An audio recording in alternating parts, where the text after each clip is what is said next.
Okay, second speaker of this section. So Ian is a current senior lecturer in sports coaching at Leeds Beckett. Prior to coming to Leeds Beckett, Ian completed doctoral studies at the University of Michigan in America. Is that right? Michigan State? Sorry, yes. Michigan State. He's also my supervisor, so he'll give me a hard time for that. He also then went over and did a postdoctoral fellowship in Queen's University in Canada. Did I say that one right? Yes. And then during this time, he's also served 1 year as an assistant professor at Saginaw Valley State University. Saginaw Valley State University. So lots of experience, and I think this is going to be a very engaging conversation for a lot of people in this room. So thanks very much, and no pressure. Yeah, I apologise. University of Michigan, Michigan State are big rivals. So it's like University of Leeds and Leeds Beckett. You wouldn't want to be coming from the other one, even though University of Michigan technically is the University of Leeds version. It's the more academic one. We won't talk about it. All right, I'm going to talk about engaging parents positively. Okay. How many of you in the room are parents? Just quick show of hands. Okay, brilliant. It is no small irony that someone who isn't a parent is going to tell you about sport parenting. And I'm aware there's an irony in that. I like to think it means I asked the deaf question, a stupid question that hopefully a parent wouldn't ask. And similarly, a lot of the research I'm going to talk about hasn't come from schools. Okay? Point being, for both of those points, I'm sharing research with you, I'm sharing ideas, I'm going to share a framework. It's principles that we're taking away. And hopefully what I'm saying challenges your experience as parents as well. And if I'm stating the obvious, I do apologise. So look, if you take nothing else away from the talk today, and nothing from the framework that I talk about later, the key message is that I would encourage us all, if we haven't already, to move away from describing parents as being pushy or under-involved, and therefore needing to be dealt with, which is, common phrasing and wording that I hear, when we work with coaches, to being more about understanding parents, valuing their input, and involving them in the process, being a bit more empathetic to where they're at. And that comes from my research. So I spent time talking to some parents about their stresses, the benefits they get, the stresses, and then how they cope with that. And obviously then you begin to understand where parents are at, and you see it very much from that perspective. So I'm going to share that perspective with you, and that's why it's an RO to the parents that are in that perspective. But I'm going to share that, and then we might have a look at a bit of a framework to how we can maybe bring ourselves close together. So in terms of the youth sport parent experience then, let's set up the youth sport experience for parents. I think there are very few, I'm going to say there's very few, I might be corrected, there are very few contexts as a parent where you get to go on a journey with your child quite as much as there are in sport. Because in school, you take them to the door, and then they go on, you kind of get them back at the end of the day, you might have a parent sitting in once in a while. With sport, maybe music, some of those, you get to be there, or you can be there, and you can watch. And it's also very public. If your child does something inappropriate or really good, or they don't perform very well, that's done in front of everyone else. Okay? So this gives us some benefits. There are some really good components of that, but it also provides some challenges as well. So in terms of the benefits, there's benefits for the parent, so they get to be there and be part of that experience. They get to spend time with their child, and they get to develop friendships and with other sport parents, with coaches, and so on and so forth. It gives them another social circle to be involved with. And then there's benefits for their child, right? So they get to see them be successful, which is not winning necessarily. It's about success in that sport. They get to see them develop, and they get to make friends and develop relationships, and learn how to interact with other people and adult relationships and things. But there are some stresses or some things that go along with that, right? So, and they're broken up into kind of the organizational stresses, which are any stress caused or challenge caused by trying to interact with an organization. So that could be organization of their own self and their own time. And it's anything like my mom, who was a swim coach, and trying to get 3 of us there to 2 different sessions, 2 different pools on different evenings. It's about managing all of that. Then also how the organisation interacts with it. So the quality of communication, how frequent it is, the messages that are being sent, how the coach organises themselves, when those messages come into all that kind of stuff. Okay. There's the competitive stresses, which is what it's like to be in competition. So that can be, particularly in swimming, being sat with that other parent who's telling you how wonderful their kid is and why your kid isn't as good as theirs. It's the result. It's the worry about what the competition might be like or what the result might be. And quite a lot of this competition stress doesn't necessarily come from the parent being stressed, but it's the experience of the child and then how the parent is trying to interact with that and cope and help their child get through their experience. And then we've got developmental stresses down the bottom, which is there a balance between school and sport? Are they developing as a well-rounded human being? You know, we're doing all this, I'm going to keep going on about swimming because that's where I did my research. We're doing all this swimming, but, you know, is it okay that I didn't let them go out with their mate last night because they need to go to swimming in the morning? Is that the best thing for them? I don't really know. So there's all those kind of things swimming around in the heads. And so there's a really small bit of research actually. There's my doctoral thesis and there's a bit of work by Burgess et al. So it's in swimmers and gymnasts looking at how parents cope and deal with the stresses they experience. And what you've got here are just the high level themes. And I'm sharing these with you because later on we'll talk about how we might interact with parents.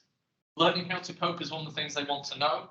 So there's just some ideas up here. It's not the main focus of today, so I'm going to spend a bunch of time going through it. But if you want to talk to me about it afterwards, then feel free to come and chat with me. But I think the big one I want to share on the basis of some of the conversations that we've had so far today is this purpose for involvement. And this was the biggest thing that came through from a lot of parents that spoke to it, which was their reasoning and objectives for having their child involved in swimming. So why are we here, okay, as a coping strategy? Now it says philosophy here. I've probably over time changed that to be more values and beliefs. Philosophy is maybe a bit big in terms of what that might mean. It's a bit far away. But their values and beliefs for why they have a child involved. So what are the reasons I have my child involved in swimming? Why am I here? And that acts as a coping strategy because it allows them to take a step back and gain perspective. So when something doesn't go as they expect, they're able to be like, well, hang on a second, why did we get involved in sport in the first place? And in line with a lot of things that have been said previously, particularly in the first session, the reason parents get their kids involved in sport in the first place, it's in multiple studies, is for all of those benefits. It's not for medals, getting into an academy, winning a Premier League. It's none of that kind of stuff. It's all about the experience that it brings. It's only over time, as other parents and coaches and other things are solved, they kind of get dragged away from it a little bit. But this perspective taking, why are we here, having a really strong value system as to why we're here, allows them to take a step back and say, okay, I'm getting a bit worried about the wrong things. And then aligned to it is, what are the goals for my child? So if I want them to be better rather than to win, how does what's happened today help us achieve those goals? See, they didn't win today, okay? But this might be a moment where we can actually develop. And we can talk about how we deal with wins and losses and how we interact with people when we don't win. So again, that allowed them in that moment to kind of take the heat off and think about how do we move forward from here. All right. I am parent-centric, but I'm also aware that coaches have some perspectives on parents as well. So we're just going to cover those briefly, all right? Because if we put coaches in the middle here, we know one of the biggest reasons coaches cite when they drop out from coaching is the stress that parents put on. And a couple of research studies say it's about 7 in 10 parents are brilliant and 3 in 10 cause the trouble. So they're in the minority, but they take the majority of the time. So what some of the things you're all coaches, right? So again, I'm stating the obvious to you, but one of the things complain about messing with or getting involved in tactics and techniques and how we're going to play games and team selection, that kind of thing. Communication, so the amount of communication, when it happens, the tone in which it comes across, the way in which problems are raised, maybe not directly to you, but through someone else in a room that kind of gets bounced. They don't understand the sport, and actually I should have said that earlier. Parents, one of the things that they talked about is they don't feel like they understand the sport as well.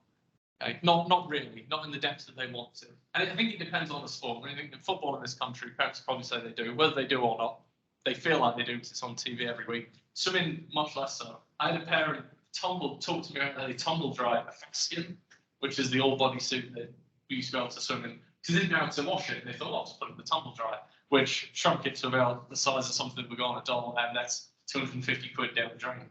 Okay, so there's just little things about getting involved in a sport they don't understand, and coaches say that parents don't understand either. So I think that's a bit of common ground, and maybe somewhere as organisations, as coaches, we can maybe target, okay, so how do we help parents understand what this is really about? And they get really focused on winning. But I think coaches are a little bit guilty of that as well. So I think that's some common ground there as well as to how we manage that balance. So we want to develop better coach-parent relationships, better experiences for the athletes, also for the coaches and the parents. We have higher quality parent involvement that allows them to actually bring something back and contribute to your program. And it facilitates smoother transitions and more successful talent development experiences. All right, now I'm very, very lucky that basically everyone today has used this who or how model. So I'm not going to have to explain it to you all over again, which is good. Thank you very much, Josh. Okay.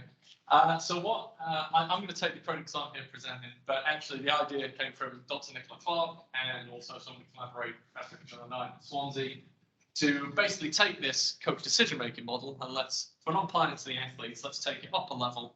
How would we use this same model if we were going to interact with parents? So, same questions. Who are the parents of the children that you're coaching, and how well do we understand them, what their wants and needs are? What should collaborations look like and achieve, and how can we work effectively with them? And what I'm going to do in the second half of this presentation is work our way through this, who, what, how, pose some questions that we might want to ask, and do my best to give some examples of what we could do. But, of course, you're all practitioners, so you're going to have way better ideas than I'm going to present today. Okay, so this is a thinking tool. It's a bit of a framework that you can take away and maybe think about applying to work with parents. But before I get into that, I just want to emphasize this bit here at the bottom, the context and culture in which you work and how that drives the decisions you make about how you work with parents and what it is that you're looking to achieve. I'm going to make some suggestions today that's very heavily predicated on my sport for all, everything should be collaborative, everyone's got all the time in the world to interact with parents, right? But the reality is, you know, if you're a coach working alone in a grassroots club that has a day job and is volunteering a couple of hours a week in the evening, the decisions you make for who, what, how are going to be very different than if you're in an academy where you're perhaps paid to have a little bit more time, or an independent school you might have more time at the same time. So I'll try and refer back to that where I can, but that is important to keep. So if we start with the who, the overall message is we need to understand individual parent wants and needs. We can't assume that they're a homogenous group, that they're all the same. I've been doing it all sessions. It's sports parents. They're over there. They're a big group. Okay? But they're not. They're all different. If you treated all the people that came to your coaching session exactly the same, you wouldn't be very effective, right? And the argument is we sometimes are caught in the trap of doing it with parents. So we need to understand that they're not all there for the same reasons and want the same outcomes. I always use the example, if Judy Murray showed up to your tennis session, you probably would speak to Judy Murray a little bit differently than if I showed up. Okay? She definitely knows what she's talking about. So I'm cautious with kind of reading this list out, because I read it out to Kev the other day and he was like, oh, we've got to know all that as well as coaches. Like, I'm not even sure I know my own parents well enough to answer all of those questions, let alone someone else's. Point is, these are some things that we can learn. And that might help us understand their parents. So to understand demographics about them and their family, their experiences and beliefs and expectations. So what have they done before? How many kids have they got? What are the pressures and demands for work, travel, and money? What are they trying to do? Really good example of this is because we can do things really well intentionally. So when I was a swimmer, I was late to a session once, showed up 10 minutes late, and the coach told everyone before I got there, right, Saturday morning training is cancelled, but don't tell him. So on Saturday morning, I arrived at 6 a.m, walk onto the full deck, there's no one there to meet the coach, all right? What was the coach trying to do? What was the purpose of having me show up alone? Trying to teach me about time management, right? I'm going to show up on time. Yeah, what he didn't know is my dad had been made redundant on that day. The reason we were late is because my dad was having to take care of some stuff, right? So I come out of the pool, training's been cancelled because I can't manage my time. Of course, dad's going through some stuff, walks in and is having a go at the coach. What the hell do you think he's doing? Well-intentioned from the coach, really well-intentioned, but wasn't asking the question about what else is going on. And that's the purpose of this slide, right? How much do we know? And what do we need to know that might enable us to make that decision? So what are some of the things we can do? Basically, informal and formal methods to know more about parent biography, family structure, work demands, their experiences in sport, what they might bring to the table, or what do they know about marketing or social media or some of those other things that you might need that might help, and their expectations for the sporting experience. What do they expect it to look like? And that's maybe important because if it's way off base, you might need to help them bring a little bit closer to what the experience is going to be a little bit more. So formal examples, you can have meetings, we can do surveys, we can do welcome programs. A lot of academies, parent sessions, things you can go along to. There's also the informal, and I think it was Kevin Shattuck this morning had a really good example of just having a table out at some of the events with some information. It's informal, they can come along and have a chat, but, in sharing some information, he's probably having conversations and learns about parents as he goes on. Then we get to the what.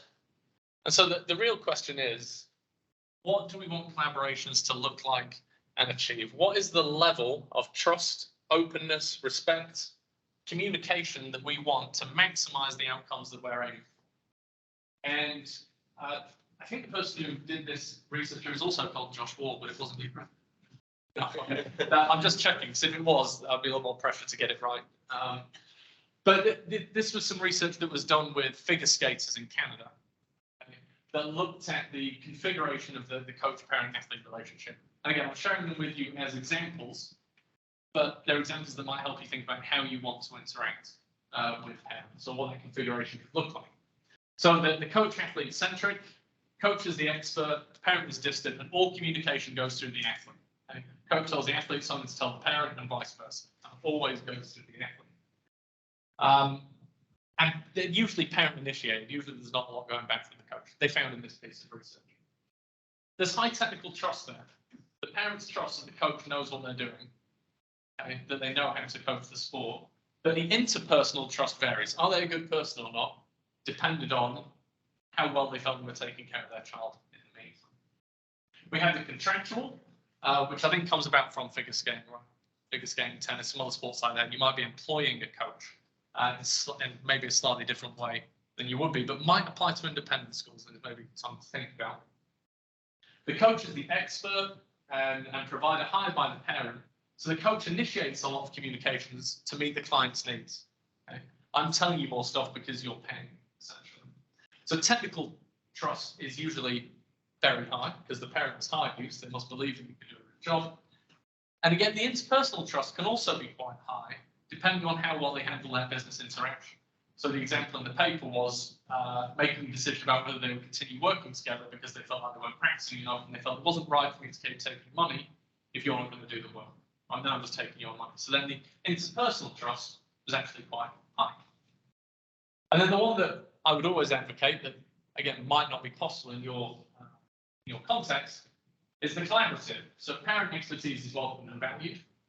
They're the expert in the child. The coach is the expert in the sport, and by working together, frequent, fluid, personal communications, we develop high technical and interpersonal trust, okay, for the benefit of the athlete.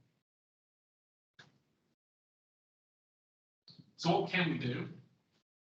Well, I think here there's a little bit of trying to work out what it is, like genuinely what it is you want to achieve. There's some questions you need to ask yourself about what is possible and also what you would like. So what level of openness, transparency, honesty, and trust would you like to go for? And I know we'll, ideally we'd say, yeah, we want to be open and transparent about everything, but you also understand, or I understand, that being that transparent also raises a lot of questions that might come back. So there's maybe a level or some things you might want to think about. And the methods and modes of communication you want to go into. I'll talk about that in a little bit more detail on the next slide. What do you want the relationship to achieve? So I would argue that we're trying to develop a shared language and understanding for sport. So the words that you're going to be using as a coach or as an organisation are ones that they understand and can interact with. And the shared understanding of the athlete outcomes. So for the specific child, this is what we're trying to achieve as a team, as an organisation, but also with your child, this is where we're aiming for. And if we have a shared understanding of those things, then the communication becomes about how we maintain or work towards those things. You're able to demonstrate your actions on working towards those things, if that makes sense. And then we get to the how. How can you effectively work with parents? So at an organisational level, again, I would argue we need to create welcoming and supportive environments for parents that involve them and values their input. And then at an individual level, we need to optimise those parent-coach relationships. So similar to Josh's presentation previously, we think about what activities are we going to do to engage with parents, what kind of things do we offer, volunteering, do we have them volunteer? Can they help us? Do we have the parent meetings? Those kinds of things. And then the behaviours, how we choose to interact with parents. So the methods and in particular the tone. So if we know we're trying to be supportive of parents and we know we're trying to help them understand and we know that they're going to have some stresses and they might come to us and ask in inappropriate ways, maybe we can also take a step back and a deep breath and think, okay, this is how I want to handle it. So some examples in terms of developing technical trust, open sessions and floating coaches. So again, my dad's swimming teacher, he would often do a parents lesson where they would have to come in and do the lessons. They could understand how difficult it was, but also how good my dad's knowledge was. As his son, I make no comment as to whether that's teacher or not. Or floating coaches. So again, example from research and in tennis, lead coaches lead the session, assistant coaches in the stands telling the parents what's happening. Not every session, obviously, but just one or two throughout the year. This is what we're doing and why, so they begin to understand the rationale. Particularly important you in like 10 and under tennis, which I know is maybe no one here, but why are we not playing on a full court? Why are we not using the rackets and balls and court sizes that we used to? Coaches and or organisations sharing their goals and approach. Is everyone going to play equal time? Are they not? Why are they not? How are you going to pick the teams? What's your philosophy and approach? And the transparent and shared agreed goals for the child. For interpersonal trust, inviting parent feedback and input through parent meetings and sessions, and a genuine understanding of parent wants and needs by getting to know the house. Again, this is one of those where you might be making a decision as to how much feedback you actually want to take and can deal with, right? And then for communication, which I think is the really big one, is setting clear boundaries. So hours for text and email communication. You can email me whenever you like, but I'm not going to be looking at my emails till 9 a.m. Doesn't matter how many times you email. That's something I'm trying to stick to as a lecturer as well. Consider the frequency, content, process, and method. So how often do you want to send messages out to them? What content are you willing to discuss via what method? So are you going to talk about team selection or tactics or other things via text? Are you going to talk about dropping people from the team via email? Or do some things have to be in person? Because the tone and the intention of a written message always gets lost. And it's just better if we sit down and talk about it. So which things can you set out? Yeah, we can talk about this in these methods, but these things we must meet face to face. As an example. And what methods? So there's a lot of apps now which I think are really helpful for sending certain things out and making things quicker. Be clear and consistent, and as I said, a supportive, inclusive, and helpful tone. All right, I think I'm pretty much there in terms of time. So I've left the model up here and kind of reiterate that key message. Move away from describing them as needing to be dealt with. These are those key collaborators. I'll leave them up on the screen for a couple of seconds and then put my stuff up. Thank you.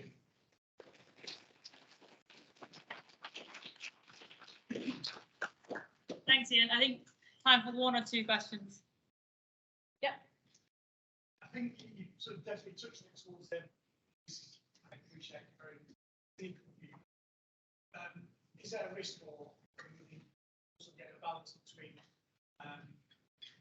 developing relationships with the parents like described alongside then allowing potentially behaviours to creep in like you described early on there in terms of coaches might not want to essentially be involved with the material. Essentially, like if you invite the parents or potentially raise about the sport, for instance, does that then potentially cause an issue where they then potentially think they know more than they actually do and feel they're in a position to be involved more than might be useful? Yeah, I understand what you're saying. So the more we know them, the better we interact with them, then the more chance we have to go, well, it's all right because I know them, I can send them that email. I have lots of thoughts and many things that I could talk about. Because I think you're right. I think it doesn't invite that. I think there's lots of different roles that we might take. So if you're a parent coach with a team versus if you're a coach with a team, might change it a little bit. But I think setting those boundaries are really, really important. And a little bit like you start to get some of that, it's just like, because I know you, I can also say that's not appropriate. Please don't do that. And kind of come back on that a little bit. My concern is that if we go too far the other way and we completely lock the doors and we don't interact with them, then we maybe create less effective relationships and then make the development of the the child or their experience less effective.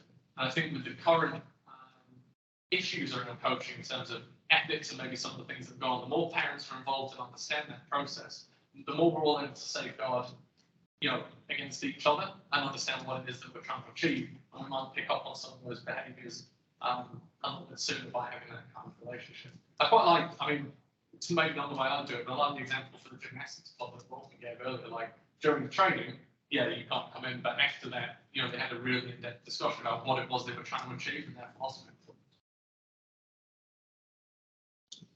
Mark? Just a comment, perhaps a little question in there. So both in educational environments and in club environments, I have discussions with other people around the appropriate point at which you encourage more independence from slightly older children who start to take more responsibility for more conversations. Yeah. And that seems like a very positive thing, but it also seems to quite often result in parents and coaches expecting someone to take more independence at the point at which they might be being told they're exiting a performance pathway because they're at that age group of their point. At the point at which they probably need the most support, we're expecting them to be most independent. And I don't know, in any of your research, has that been evident or has that come up? I think the answer is yes. I can't remember where it is. So I know Nikki in particular has done a lot around sport parenting and academy football and that kind of thing. I'm really struggling off the top of my head, but I think it's a really good point. There's a really managing that relationship with the parent and kind of again, it's that shared agreed goal. How are we going to interact with this child? And if we're communicating with each other regularly, and they're saying, I'm a bit worried about, they're not doing this, or I'm a bit worried about them, and so you can kind of negotiate and support a little bit more. It's a very utopian view where you all start to have these conversations all the time, right? But I think there's something that probably sits behind that in terms of providing that support. But also, I didn't have enough time to do all the slides that I wanted, but the parent role changes from again. And it's exactly as you said, like they become more and more distant from that because the child has to take more and more responsibilities and kind of go through that, particularly from the town development pathway, coming back in the bag full when they're 18. Got to do it themselves. So I hadn't really thought about that. What happens if we put all the based on that feature presentation? If we put all the responsibility on them and they're not necessarily ready to take it that consistently, are we going to be taking some of this forward? Something for me to think about. Perfect. Thanks, Ian.